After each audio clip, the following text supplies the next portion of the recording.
Russia और Ukraine के बीच जो युद्ध जैसे माहौल है वो अपनी चरम सीमा पर है। तो आज हम सबसे पहले यूरोप कॉन्टिनेंट में यूक्रेन की लोकेशन देखेंगे, रशिया की लोकेशन देखेंगे और उसके बाद हम चर्चा करेंगे कि युद्ध क्यों हो रहा है और भारत की उसमें क्या स्थिति है। इन सब बातों पर हम चर्चा करेंगे। तो सबसे पहले आप यूक्रेन देख लीजिए। यूक्रेन की सबसे लंबी सीमा लगती है रशिया के साथ। यूक्रेन के जो और पड़ोसी देश है वो कौन कौन से? पहला है Belarus, Poland, Slovakia, Hungary, Romania और माल्डोवा। ये उसके महत्वपूर्ण पड़ोसी देश हैं। इसमें से ज्यादातर देश अमेरिका की साइड या ये कहें कि नाटो के समर्थन में है। उसके बाद रशिया की तरफ कौन है? बेलारूस। बेलारूस में अभी राष्ट्रपति हैं अलेक्जेंडर लुकाशेंको। ये कंप्लीटली रशिया की तरफ में है। अब जरा बात करें, थोड़ा सा पीछे चले जरा। ये है, ये आइलैंड आपको दिख रहा होगा यहाँ पे ब्लैक सी में। ब्लैक सी में ये आइलैंड 2014 में रशिया ने हड़प लिया था। इन्हें हड़प बोले तो जीत लिया था, या एक तरह से बोले एक छोटा सा युद्ध हुआ था। और ये क्रीमिया आइलैंड जो है ये पहले यूक्रेन का ही पार्ट होता था। मेन इशू यहीं से ही शुरू हो चुका था, क्योंकि रशिया ने पहले क्रीमिया पर अपना दावा किया और उसके बाद अब यूक्रेन पे कर रहा है। ये यूक्रेन नाटो की सदस्यता को लेकर घेर रहा है। अब जरा इशू की डिबेट में जरा चर्चा करें, डिबेट करते हैं कि रशिया आखिर यूक्रेन पर हमला क्यों करने जा रहा है। इसकी मेन वजह क्या है कि ये यूक्रेन बनने जा रहा है नाटो का मेंबर। किसका मेंबर बनने जा रहा है? नॉर्थ अटलांटिक ट्रीटी ऑर्गेनाइजेशन का मेंबर बनने जा रहा है।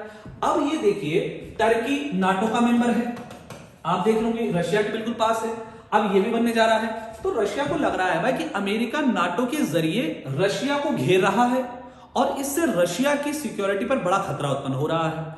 क्योंकि जैसे कोई देश नाटो में मिलता है तो वहां पर नाटो का ऑफिस बनता है, नाटो की एक फोर्स वहां पर रहती है, उसके बाद नाटो की मिसाइल सिस्टम वहां पर एस्टैब्लिश होता है। तो इससे रशिया को लग रहा है कि अमेरिका हमें घेरने की कोशिश कर रहा है और अब मैं बिल्कुल नहीं रुकूंगा। कैसे नहीं रुकूंगा? यूक्रेन या तो ये डिक्लेयर कर दे कि वो नाटो की मेंबरशिप नहीं ले रहा है और इसलिए मैं उस पर हमला नहीं करूंगा, या वो अगर नाटो की मेंबरशिप लेगा तो हम हमला जरूर करेंगे। लेकिन यूक्रेन के जो राष्ट्रपति हैं व्लादिमीर जेलेंस्की, उन्होंने कहा है भाई कि हम 100% नाटो की मेंबरशिप लेंगे और अगर हमने नहीं भी ली तो इसका मतलब यही तो हो जाएगा कि हम रशिया के अंडर हैं और हमारी सोवेरेनिटी, संप्रभुता है ही नहीं। तो इससे अच्छा क्या है, हम लड़के रशिया के साथ नाटो की मेंबरशिप लें। दूसरा, पूरा नाटो कंट्रीज का समर्थन अभी यूक्रेन के साथ है ना। तो इस पर चर्चा करें। अब जरा देखें, चर्चा का जो मिसेस पॉइंट है, जो स्पेशल पॉइंट है, वो है भारत की स्थिति।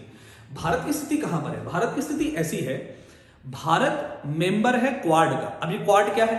क्वाड्रिलेटरल सिक्योरिटी डायलॉग, चतुष्कोणीय सुरक्षा संवाद। 2007 में शिंजो आबे, जापान के उसमें राष्ट्रपति हुआ करते थे, उन्होंने एक ये समझौता रखा था सबके सामने, भारत, ऑस्ट्रेलिया, अमेरिका और जापान स्वयं। तो शिंजो आबे ने 2007 में कहा भाई कि हमें प्रशांत महासागर क्षेत्र में चीन के बढ़ते हुए प्रभाव को रोकने के लिए एक संगठन ही बनाना पड़ेगा। और ये भी एक संगठन, एक ट्रीटी, एक समझौता नहीं है, ये डायलॉग है, एक तरह का संवाद होता है सिक्योरिटी को लेके। और ये चारों देश अब एक युद्ध अभ्यास भी करते हैं, मालाबार सैन्य नेवी मिलिट्री एक्सरसाइज जो होती है इनकी।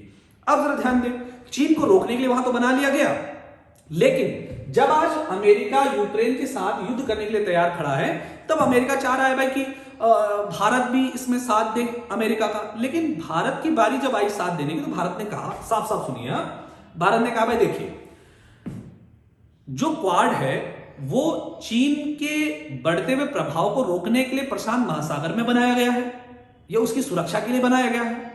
अब अमेरिका, तुम्हारा झगड़ा हो रहा है यूरोप में नाटो को लेकर, न भारत नाटो का मेंबर, तो भारत इस मामले में क्यों दखल दे? आपका नाटो को लेकर ये रशिया के साथ विवाद है, आप खुद निपटिए। और ये भारत ने कैसे जाहिर किया?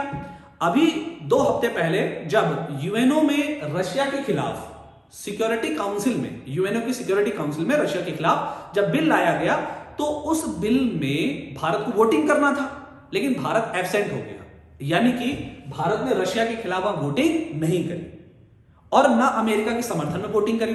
तो भारत ने साफ बता दिया भाई कि हम तो लगे हैं चुनाव प्रचार की तैयारी में, और भारत में चल रहा है जबरदस्त चुनाव प्रचार, इसलिए तुम्हारा मामला है, तुम निपटो, ना हम वोटिंग करेंगे, ना आएंगे, ना किसी को नाराज करेंगे, ना खुश करेंगे, हम सेपरेट अलग हैं। और क्वाड, रही बात क्वाड की, क्वाड की क्या प्रासंगिकता रह जाए, क्योंकि इसमें जो हमारा मेन काम था वो था सिक्योरिटी को लेकर संवाद करना एक दूसरे के साथ। लेकिन यह सिक्योरिटी का मामला क्वाड के गोल के अकॉर्डिंग नहीं है, क्वाड का गोल क्या है? प्रशांत हिंद प्रशांत महासागर क्षेत्र में चीन के बढ़ते हुए फैलाव को रोकना, और अगर वहां पर कोई सुरक्षा की बात आ जाती तो सभी देश एक दूसरे का साथ देंगे। लेकिन ये वाला मामला यूरोप का है और not related with the Indo Pacific region. That's why Bharat क्या है? साइलेंट है और साइलेंट मूड में ही है ना। और देखिए इन फ्यूचर अभी जैसे अभी जर्मनी के जो चांसलर हैं वो भी लगातार यूक्रेन के राष्ट्रपति से मिले, सब ये सोच रहे हैं कि भाई ये युद्ध रोका जाए, क्योंकि इससे आर्थिक नुकसान बहुत ज्यादा होगा और इस युद्ध के इकोनॉमिकल इंपैक्ट क्या होंगे वो जल्दी वीडियो आपको इसमें बनाऊंगा मैं आपके लिए। ठीक है, चलिए आज के लिए इतना ही।